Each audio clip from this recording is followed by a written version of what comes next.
So hello everyone. सो अभी अपन start कर रहे हैं एक काफी important chapter, that is the chapter of forensic audit. ठीक है, तो फॉरेंसिक ऑडिट की अगर बात करें तो काफी अच्छा चैप्टर है, एप्लीकेशन बेस्ड चैप्टर है, एक प्रैक्टिकल चैप्टर है।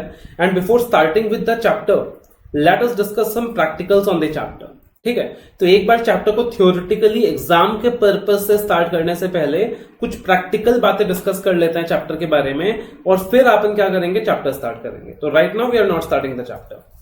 तो देखना यार, फॉरेंसिक ऑडिट की बात करें तो as the name suggest forensic audit. तो ये जो ऑडिट किया जाता है ये किस पर्पज से किया जाता है? फ्रॉड्स को डिस्कवर करने के इरादे से किया जाता है। कहीं ना कहीं पहले से ही एक माइंडसेट होता है यार कि कहीं ना कहीं there is a possibility of fraud, और उन्हीं फ्रॉड्स को डिस्कवर करने के इरादे से फॉरेंसिक ऑडिट किया जाता है। तो आज की तारीख में अगर हम बात करें तो बैंक फॉरेंसिक ऑडिट कराती है, इंश्योरेंस कंपनीज फॉरेंसिक ऑडिट कराती है, आर्बिट्रेशन वगैरह में फॉरेंसिक ऑडिट होता है, कहीं भी डिस्प्यूट सेटलमेंट होता है तो वहां फॉरेंसिक ऑडिट होता है। तो अगर कहीं भी कोई फ्रॉड की संभावना नजर आती है कहीं भी कोई फ्रॉड की पॉसिबिलिटी नजर आती है तो वहां पे फॉरेंसिक ऑडिट करा लिया जाता है, right, to find out frauds. तो जहां भी लग रहा है कि यार फ्रॉड की पॉसिबिलिटी है, जहां भी लग रहा है कि यार fraud is a indicator, there is a possibility of fraud, तो वहां फॉरेंसिक ऑडिट हो जाता है। फॉर एग्जांपल, मैनेजमेंट खुद करा सकता है forensic audit. Management might get the forensic audit done कि लग रहा है यार कि अपना रिकंसिलेशन मिल नहीं रहा, कहीं बैलेंसेस में वहां पर डिफरेंस आ रहा है, समझ नहीं आ रहा लॉसेस कहां से इंकर कर रहे हैं हम लोग, समझ नहीं आ रहा कैश फ्लो में कहां गड़बड़ हो रहा है मामला, समझ नहीं आ रहा कि भाई रेशियोज क्यों एडवर्स हो रहे हैं। तो मैनेजमेंट हो सकता है कि खुद फॉरेंसिक ऑडिट करा दे, right, there is a possibility. Banks कराती हैं, थर्ड पार्टीज फॉरेंसिक ऑडिट कराती हैं। जब इन्वेस्टिगेशन ड्यू डिलिजेंस होता है, एक कंपनी दूसरे कंपनी को एक्वायर करती है, right, one company is acquiring another company, तो before acquiring another company first कंपनियां क्या करती है, कभी कभी फॉरेंसिक ऑडिट कराती है दूसरी कंपनी का कि आप फॉरेंसिक ऑडिट करके बताओ, और फॉरेंसिक ऑडिट करके बताओ कि कहीं वहां पे कहीं फ्रॉड तो नहीं है, whether there is any possibility of fraud as such. तो प्रैक्टिकली जो फॉरेंसिक ऑडिट है, फॉरेंसिक ऑडिट का पर्पस ये है फ्रॉड्स को डिस्कवर करना, राइट, तो objective is to discover fraud. और इसका जो रेलिवेंस है ये कब इंक्रीज हुआ बहुत ज्यादा, जब सत्यम का फ्रॉड निकल के आया तो इन दैट सिचुएशन 5,000 करोड़ का एक वो फ्रॉड था जिसने पूरी इकोनॉमी को हिला दिया था। तब इन दैट वाले सिनेरियो कंपनीज एक्ट के अंदर, सेबी के अंदर बहुत सारे चेंजेस आए थे फ्रॉड्स को कर्ब करने के लिए, और वहां पे फॉरेंसिक ऑडिट का भी इंपॉर्टेंस इंक्रीज हो गया था। क्योंकि जो स्टैट ऑडिट होता है, स्टैट ऑडिट के अंदर जो इरादा होता है वो सिर्फ लॉ का कंप्लायंस चेक करना होता है, फ्रॉड्स डिस्कवर करना नहीं होता। तो specifically there was a need for such a kind of audit, जहां पे जो स्टैट ऑडिटर है, स्टैट ऑडिटर का जहां पे जो ऑडिटर है उसका इरादा होना चाहिए सिर्फ फ्रॉड्स को डिस्कवर करने का। क्योंकि जो फाइनेंशियल ऑडिट्स हैं, फाइनेंशियल ऑडिट्स के अंदर तो इरादा होता है सिर्फ लॉ के कंप्लायंस को चेक करने का। तो देयर वाज अ नीड कि एक ऐसा ऑडिट हो जहां पे इन्वेस्टिगेटिव माइंडसेट के साथ एक ऐसा बंदा जो नॉलेज रखता है काफी सारे एरियाज का, जाकर क्या करे, फ्रॉड्स डिस्कवर करे। He goes and discover fraud. Problem क्या है कि यार मान लो कि लेट अस से अगर आज के तारीख में अगर हम बात करें, जो सीआईडी हो गया, इन्वेस्टिगेटिव ऑथोरिटीज हो गया, सीबीआई हो गया, ये लोग भी जब जाते हैं ऑडिट करने तो इनको फाइनेंशियल स्टेटमेंट्स का नॉलेज नहीं होता। तो अगर फाइनेंशियल स्टेटमेंट्स के अंदर कोई फ्रॉड हुआ है तो ये चीज वो लोग डिस्कवर नहीं कर पाते आसानी से। सो दैट इज वाई यहां पे फॉरेंसिक ऑडिट का इंपॉर्टेंस अराइज होता है कि यार फाइनेंशियल स्टेटमेंट्स के अंदर अगर फ्रॉड हो रहा है तो वहां पे कौन डिस्कवर करेगा, फॉरेंसिक ऑडिटर्स डिस्कवर करेंगे, जिनको फाइनेंशियल स्टेटमेंट्स का भी नॉलेज है, बट कहीं ना कहीं जो इन्वेस्टिगेटिव मेथडोलॉजी है वो भी उनके अंदर एग्जिस्ट करती है। सो वो जाके फ्रॉड डिस्कवर करेंगे, right. That is why the importance of forensic audit came into being. That is where we realise the importance of forensic audit, कि फॉरेंसिक ऑडिट आज की तारीख में बहुत जरूरी है। और धीरे धीरे ये जो कॉन्सेप्ट है ये पॉपुलर होते जा रहा है, पूरे वर्ल्ड वाइड बहुत पॉपुलर है। इंडिया के अंदर भी ये कॉन्सेप्ट काफी इंपॉर्टेंस गेन कर रहा है। आज की तारीख में बैंकों के अंदर फॉरेंसिक ऑडिट होना आम बात है। उसके अलावा insurance companies forensic audit regular basis में कराती रहती है। उसके अलावा जब एक कंपनी दूसरे कंपनी को एक्वायर कर रही है तब भी फॉरेंसिक ऑडिट्स होते रहता है। And apart from that there are many other cases जहां पे forensic audit is being used. In fact अगर मैं बात करूं तो agencies like CBI, agencies like रॉ, ये भी फॉरेंसिक ऑडिट कराती है, राइट। तो एक क्रिमिनल केस चल रहा है, क्रिमिनल केस के अंदर भी कितनी बार फॉरेंसिक ऑडिट का एप्लीकेशन देखने को मिल जाता है। सीबीआई और रॉ जैसे संस्थाएं भी, सीबीआई और रॉ जैसी एजेंसीज भी फॉरेंसिक ऑडिट्स कराती है, राइट।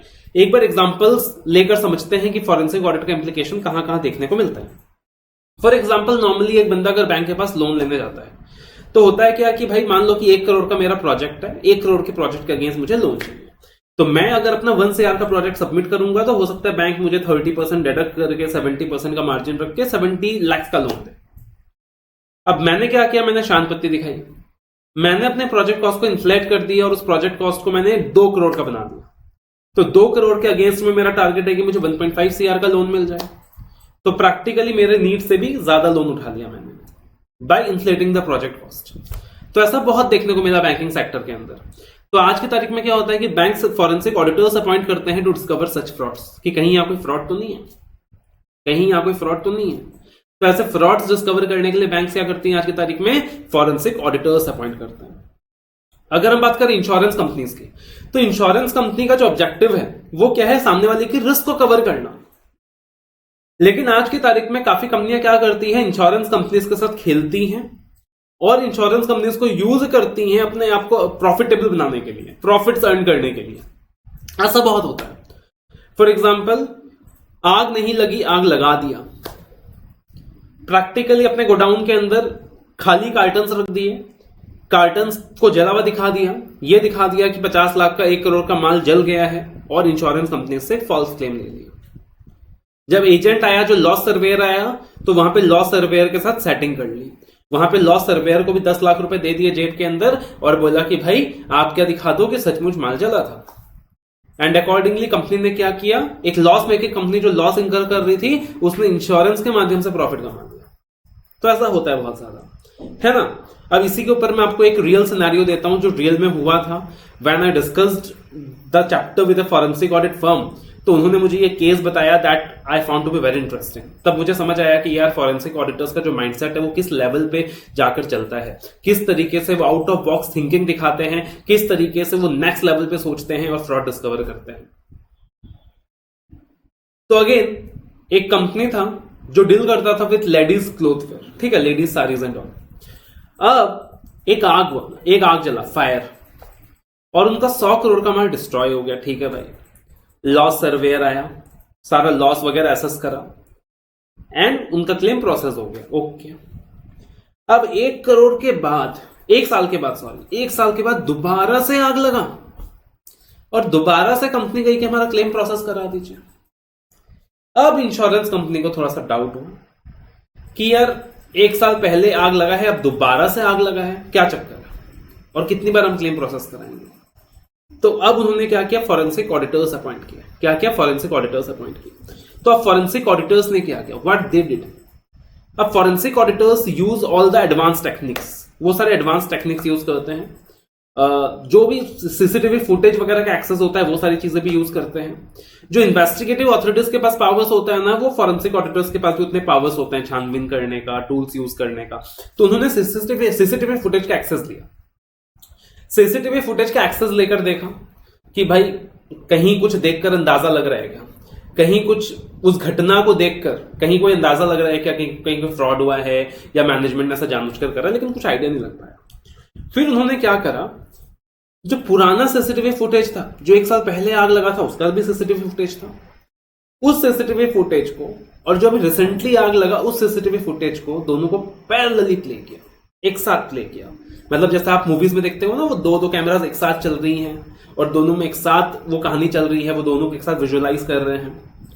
ठीक है, अब उन्होंने क्या देखा कि यार जो पहले आग लगा था, जो 1 साल पहले आग लगा था, तो गुड्स को जलने के लिए, जो भी वो लेडीज क्लोथ्स वेयर थे, उनको जलने के लिए ज्यादा टाइम लगा था। लेकिन इस बार जो रिसेंटली आग लगा ना, उसमें बहुत जल्दी गुड्स जल गए। तो एक उन्होंने ये ऑब्जर्व करा, तो उनको लगा यार ये डिफरेंस क्यों अराइज हो रहा है। अल्टीमेटली पहले भी सारीज जले थे, अभी भी सारीज जले हैं, बट पहले टाइम ज्यादा लगा जलने के लिए, लेकिन इस इंसिडेंट में टाइम कम लगा। तो क्या रीजन हो सकता है इसका। दूसरा चीज उन्होंने ऑब्जर्व किया कि भाई पहले वाले केस में ना, रेस्क्यू टीम को आते आते, लोगों का मूवमेंट होते होते थोड़ा टाइम लगा, सम टाइम। ऑब्वियसली इंसिडेंट हुआ है, उसका इंफॉर्मेशन जाएगा, इंफॉर्मेशन जाने के बाद वहां पे रेस्क्यू टीम आई, तो अकॉर्डिंगली वहां पे थोड़ा सा टाइम लगा। लेकिन जो भी नया फुटेज उसमें क्या दिखा कि यार आग लगा और 5 मिनट के अंदर पूरा का पूरा रेस्क्यू टीम वहां पे पधार गया। तो अगेन अपने को डाउट हुआ। प्लस पुराना जो सीसीटीवी फुटेज था ना उसका रिकॉर्डिंग पूरा स्टेबल था, जबकि नया जो रिकॉर्डिंग था वहां ना सीसीटीवी कैमरा थोड़ा सा हिल रहा था, मूवमेंट था, तो there was a movement observe. तो ये सारी चीजें देखकर लगा कि भैया यहाँ पे गड़बड़ है। कम टाइम लगा चलने में, यानी कि सेम टेक्सचर नहीं था, वहां गारमेंट्स की जगह कुछ और रख दिया गया था और एक्चुअल में रियल माल नहीं चला है।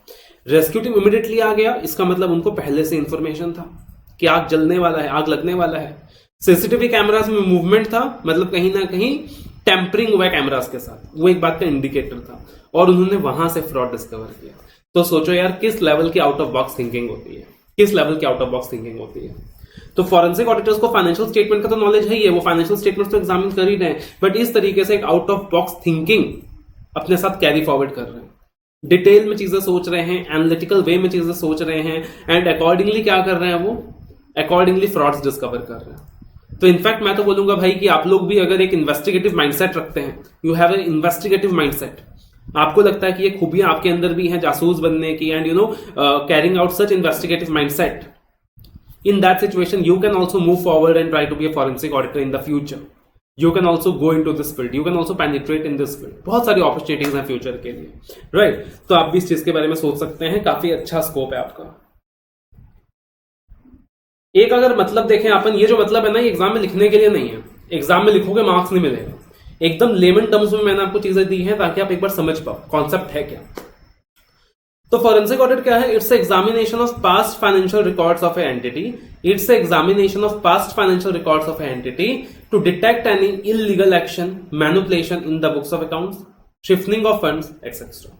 तो ये क्या है? एग्जामिनेशन है of past financial records of a entity, ताकि कोई भी इलीगल एक्शन डिटेक्ट किया जा सके, बुक्स में मैनिपुलेशन हुआ है उस चीज का पता लगाया जा सके, कोई भी शिफ्टिंग ऑफ फंड्स वगैरह हुआ है तो उस चीज का पता लगाया जा सके। Forensic audit begins with the suspicion and doubt that a fraud has been committed. तो जब forensic audit शुरू होता है तभी माइंड में एक सस्पिशन होता है कि यार फ्रॉड हुआ है। उसके बाद क्या करता है forensic auditor? Investigative procedures carry out करता है टू कंफर्म और डिस्पेल द सस्पिशन। ठीक है। Unlike financial audits which are focused more on statutory compliances, forensic audits are designed to investigate the financial records of an entity to derive evidences in support of frauds that can be used in court of law or legal proceedings. Financial auditor का काम होता है सिर्फ state compliances को check करना, fraud के बारे में पता चला तो उसके बारे में रिपोर्ट कर देना, ऐसा पता नहीं लगाना। उनका एक माइंडसेट पहले से होता है कि फ्रॉड नहीं है, सब कुछ अच्छा है, मैनेजमेंट ने सब कुछ अच्छे से किया है। लेकिन अगर हम फॉरेंसिक ऑडिट्स की बात करें, पहले से एक माइंडसेट है यार चीजें गलत हुई हैं, यहाँ पे चीजें गलत है, यहाँ पे फ्रॉड है, और अकॉर्डिंगली जाकर एविडेंसेस निकालना और सिर्फ रिपोर्ट सबमिट करना फॉरेंसिक ऑडिटर का काम नहीं है। रिपोर्ट सबमिट करने के बाद कोर्ट ऑफ लॉ में भी वो एविडेंसेस पेश होंगे और कोर्ट ऑफ लॉ में भी वो एविडेंसेस काम आने चाहिए। तो यहां पे फॉरेंसिक ऑडिटर का जो रोल है वो सिर्फ रिपोर्टिंग पे एंड नहीं होता, कोर्ट ऑफ लॉ तक असिस्ट करता है, वो कोर्ट ऑफ लॉ तक असिस्ट करता है, लीगल प्रोसीडिंग्स में भी असिस्ट करता है आगे। तो यहां पे रिस्क बहुत ज्यादा है, अकॉर्डिंगली रिवार्ड भी ज्यादा है, रेम्यूनरेशन भी ज्यादा है। Occurrence of forensic audit normally कब होता है? Whenever there is a early warning signal of fraud. यार लग रहा है कि early warning signal of fraud है। क्या क्या हो सकता है examples? Theft of business information चोरी हो गया, तो कहीं अपने को डाउट है कि बिजनेस इंफॉर्मेशन चोरी हो गया यार, तो फ्रॉड हो सकता है। बिजनेस सिस्टम को कोई हैक करने की कोशिश कर रहा है। Issues identified by whistle blowers ने कोई क्रूशियल इंफॉर्मेशन दिया है, जैसे कि अभी इन्फोसिस के केस में विसल ब्लोअर ने क्रूशियल इंफॉर्मेशन दिया था कि इन्फोसिस में कुछ इरेगुलरिटी है, तो that was a red flag, that was a sign of danger, जिसके अगेंस्ट फॉरेंसिक ऑडिट कराया जा सकता है। रिपोर्टिंग अंडर 143 सबसेक्शन 12, कंपनी के जो स्टैट ऑडिटर्स हैं उन्होंने रिपोर्टिंग कराया कि हमें फ्रॉड की आशंकाएं हैं, तो वो एक फ्रॉड का इंडिकेटर है, फॉरेंसिक ऑडिट कराया जा सकता है। Reconciliations resulted in unidentified material differences, तो जब रिकंसिलेशन नहीं हो पा रहा, मटेरियल डिफरेंसेस आ रहे हैं और मटेरियल डिस्क्रिपेंसीज का रीजनिंग पता नहीं चल पा रहा, तो कहीं ना कहीं फ्रॉड की चांसेस हैं, तो फॉरेंसिक ऑडिटर्स अपॉइंट किया जा सकता है। सस्पिशियस ऑफ फ्रॉड और इलीगल एक्टिविटी, फ्रॉड की आशंकाएं हैं, इलीगल एक्टिविटी के चांसेस लग रहे हैं। टर्नओवर तो आ रहा है but balances are still showing negative results, तो कहीं कोई फ्रॉड तो नहीं है, क्या गड़बड़ है? तो वहां पे एक इन्वेस्टिगेटिव अथॉरिटी को अपॉइंट किया जा सकता है, एक फॉरेंसिक ऑडिटर को अपॉइंट किया जा सकता है कि आप जाकर आप देखें कि हमारा टर्नओवर इंक्रीज हो रहा है but still we are not getting profits, still we are having losses, तो कहां गड़बड़ हो रहा है? तो यहां भी फॉरेंसिक ऑडिट्स कराया जा सकता है। तो forensic audit has a wide application. I believe आपको कहानी समझ आया होगा, कॉन्सेप्ट समझ आया होगा, एक आइडिया लग गया होगा कॉन्सेप्ट का कि फॉरेंसिक ऑडिट में लगभग क्या होता है, राइट? एक अंदाजा लग गया होगा। तो एक बार आप इतना नोट डाउन कर लीजिए, ये सारी चीज एक बार नोट डाउन कर लीजिए, उसके बाद हम लोग चैप्टर स्टार्ट करेंगे।